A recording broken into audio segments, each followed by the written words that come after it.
ओम श्री साईनाथाय नमः। ओम श्री साईनाथाय नमः। ओम श्री साईनाथाय नमः।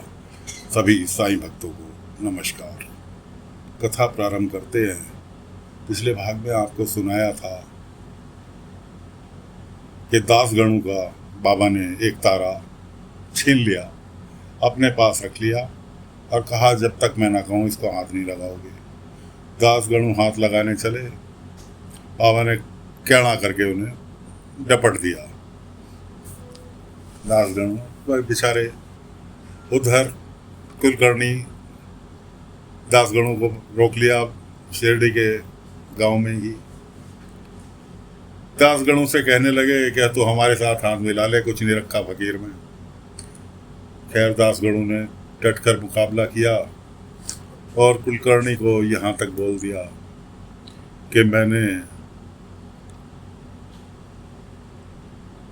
सरकारी बंदूक छोड़कर एक तारा अपनाया है और जब तक साईं की आज्ञा नहीं होगी मैं एक तारा नहीं छूऊंगा।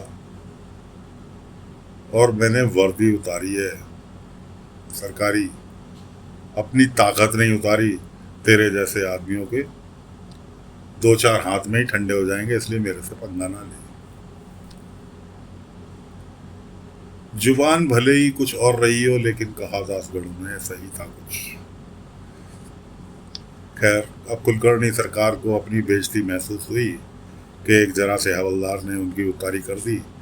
उसने तुरंत अपने आदमियों को साकोरी गांव भेजा कि जाकर मुखिया से कहो कि दासगणु कीर्तन करने नहीं आ रहा और यहाँ साईं के पास बैठा द्वारकामाई में। इतना कहना था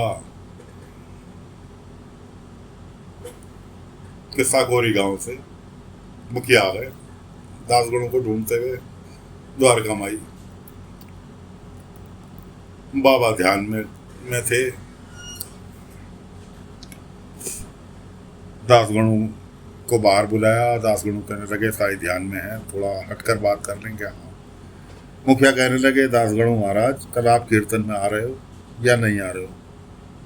दासगणु महाराज हिचकिचाते हुए जवाब देने लगे कि आना तो चाहता हूँ। मैंने कहा चाहने से क्या मतलब है भाई, 4 महीने पहले तुम्हें बुक कर रखा है, निमंत्रण दे रखा है और तुम्हारी हामी होने के बाद हमने पूरे गांव में मनादी करा दी कि दासगणु महाराज कीर्तन करने आ रहे हैं, कि हमारे ग्राम देवता का पूजा है, उसमें तुम्हारा कीर्तन है। दूर दूर से गांव वाले तुम्हारा कीर्तन सुनने आ रहे हैं और तुम कह रहे हो कि आना तो चाहता हूँ, आना चाहवाना कुछ नहीं, तुम्हें आना होगा वरना हमारे गांव वालों के क्रोध से बच नहीं पाओगे। ऐसा कहकर मुखिया निकल लिया वापिस अपने साकोरी गांव। अब दासगणु महाराज डर के मारे कभी इधर टहल रहे कभी उधर टहल रहे। उधर गोवर्धन की परिवार में उनके समधी समधन बेटी जमाई सब आए हुए हैं, खाने पर बैठे हैं और सास ससुर और उसका पति बेटी का बार बार उसको इशारों में कह रहे हैं कि कह और बेचारी रुवासी खाने पर बैठी, खाना भी नहीं खाया जा रहा। खैर हिम्मत करके उसने कहा कि पिताजी मुझे आपसे कुछ बात करनी है। मैं कहा हाँ बोलो बेटा। घर वाले सब समझ गए इसे क्या बात करनी है। मैं कहा ऐसे ऐसे नहर बनवानी है खेतों की सिंचाई के लिए और कुआं खुदवाना है, पिताजी आपकी मदद चाहिए। सब घर वालों ने एक दूसरे की ओर शक्ल देखी।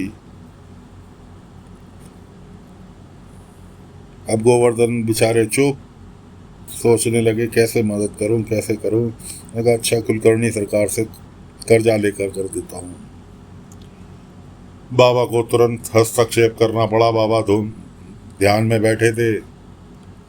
बाबा को तुरंत उनकी थाली में चेहरा बाबा का प्रकट हुआ, खाने की थाली में, कि मैंने कहा ना कि जो सब नुकसान तुम्हारा पूरा हो जाएगा, घर भी भर जाएंगे, गोदाम भी भर जाएंगे, खेत में फसल भी आ जाएगी, लेकिन जो गलती करते आ रहे हो वो गलती दोबारा नहीं दोहराओगे।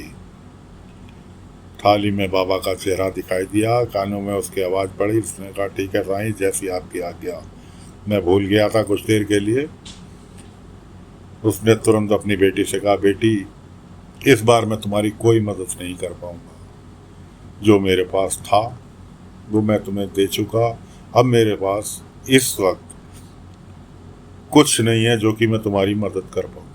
उसके समझी समझन गए, अरे हमने तो पहले ही मना करा था कि मत कहे अपने पिताजी से, वो बहुत परेशानी में, लेकिन ये नहीं मानी। इस तरह से गोवर्धन जी का वार्तालाप चल रहा है।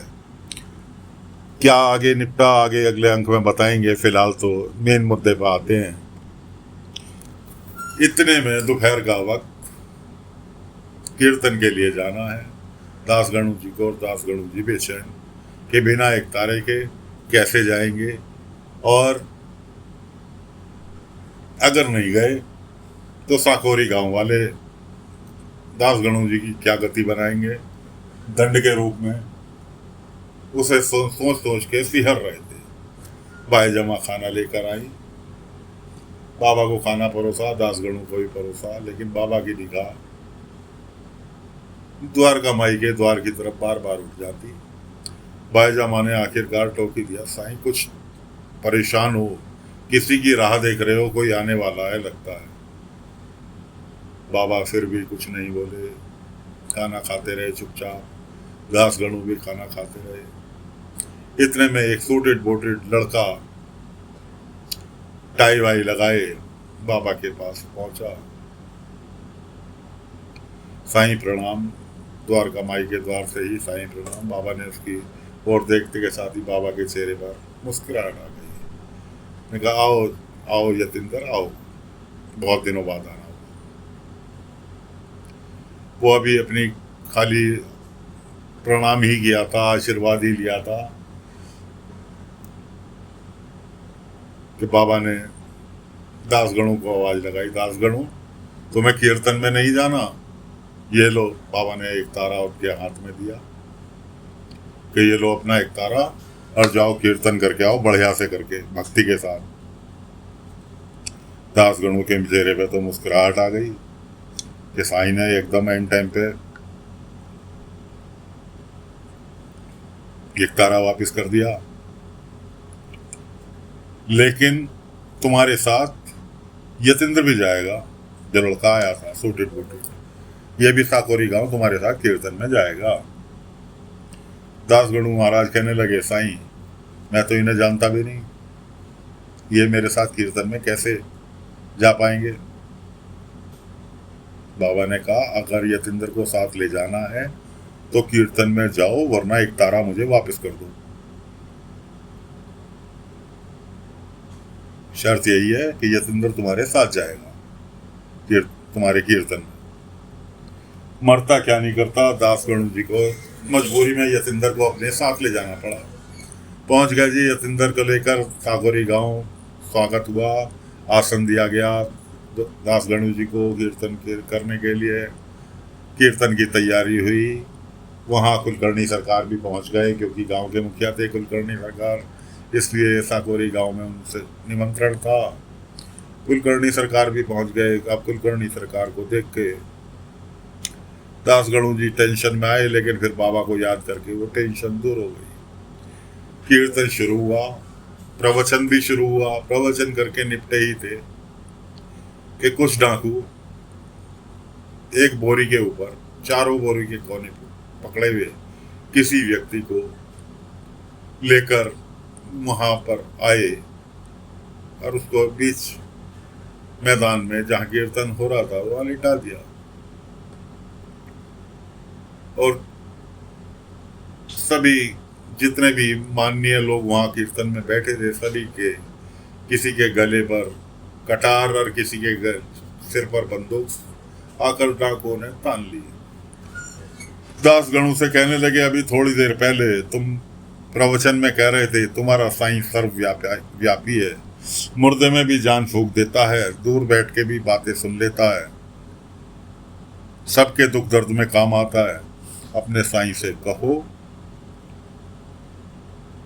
कि हमारे सरदार को जिंदा कर दे, वरना यहां बैठे जितने भी लोग हैं सबको भून डालेंगे, सबको मार देंगे। तुम जिंदा कर सकते हो, तुम जिंदा कर दो।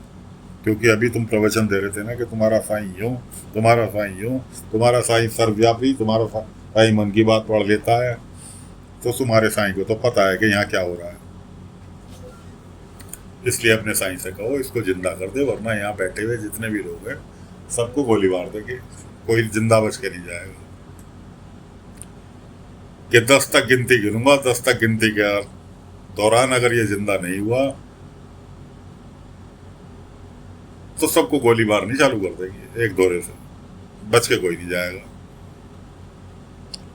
अब जो लड़का यशिंदर था वो भी ओम साई राम जपना चालू किया, साईं मदद करो।